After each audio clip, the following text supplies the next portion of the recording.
Hi guys, hope you are keeping well. I thought I'd use this opportunity to share my thoughts and experiences of Ramadan and Eid this year with you. So I'll start by telling you about what Ramadan is.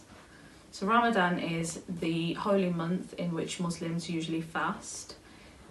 It is also important to Muslims because it's the month where the Holy Quran was revealed to the Prophet Muhammad. So during fasting hours, which are from sunrise until sunset, Muslims are prohibited from eating and drinking. Yes, that means you can't drink or eat during those hours. So in these summer months, that's quite a long day. When you're fasting, this is also an opportunity for you to spend more time to reflect and think about things that are important. So one of the things that we're encouraged to do is look at the ways and teachings of the Prophet and look into reading the Quran more. One of the things I've been doing is reading a book at the moment called 1000 Roads to Mecca, which is different people sharing their experiences and their journey to Mecca. So I mentioned fasting is one of the 5 pillars, therefore very, very important to Muslims. Another one of the 5 pillars which links quite closely to this is zakat. That means giving charity. Quite often Muslims use this month of Ramadan to choose different causes and donate money and such to different charities. So one of the things we do in our house is Muslims tend to open their fast with something called a date. So I've got here a fresh pack of dates.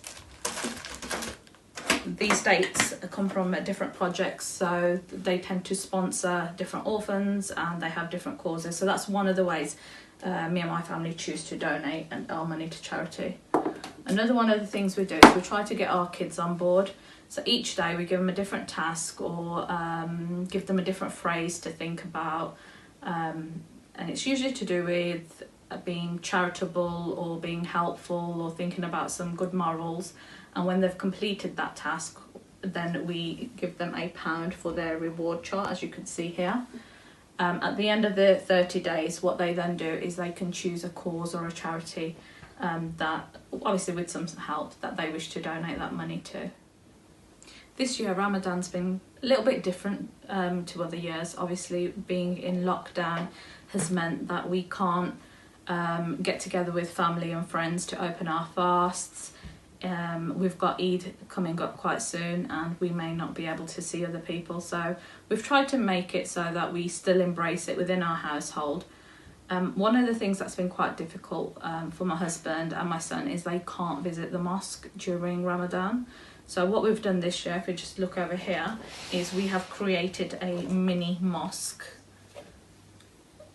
We don't need much in terms of materials and resources for this. This is something you guys can try at home if you want to. All we've done is we've used a big cardboard box, we've cut out a doorway, and then we've backed with wrapping paper. We've done some cutout for lights, we've painted it, done some brickwork, we've used some fairy lights, and I've used a lovely gold cake board on top for the dome. We didn't quite get around to doing the minarets, but they're quite happy to have their little mini mosque in the house. It's a little area where they can sit and pray and reflect as well. So one of the things you can't get away with not talking about when you're talking about Ramadan or Eid is food. What do we eat? I guess every household has different customs and things that they choose to eat during Ramadan. Ideally, you shouldn't be having anything with caffeine in because it dehydrates you. And you should try to eat healthy, I guess, where possible. I know lots of different households like fried food and things like that. Generally, when you open your fast, it is a bit of a feast, and it's normally quite nice when you all get together and have that moment together.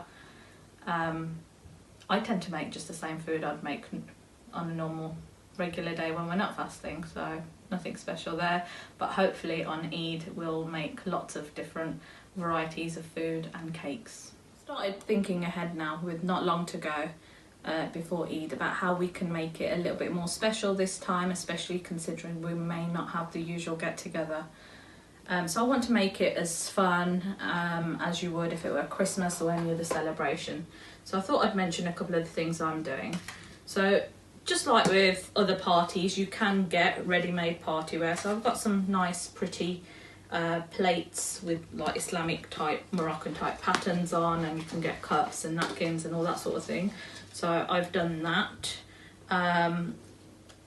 Because we can't necessarily get out to buy presents for everyone, what we thought we'd do is give money to like nieces and nephews and other members of the family. So I bought some lovely matching pretty money envelopes that you could actually make at home quite easily. Those of you that know me really well know that I love to plan parties and I love detail. So although you may not be celebrating, these are maybe ideas that you could use for birthdays or any other events that you've got going on at home at the moment. Bunting is a must. So you can have bunting in the shape of flags, you can have it in the shape of anything really for any occasion, and you can make this really easily at home. So even if you just have a coloured card, you could hole punch the top and just tie ribbon through and put a letter on each, for example. So we're going to have some nice decorations up.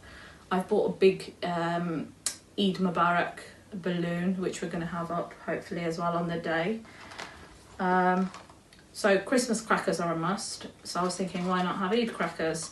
So I've bought these when they're made. Oops. When they're made, they look a little bit like this. So you can fill them with what you like. Again, I was thinking you could have any shape of favour, really. So if you ever need ideas, I tend to just go to YouTube and put in favour ideas and things that you can make at home. And some of them are quite simple. You just need to cut out a template and follow that template.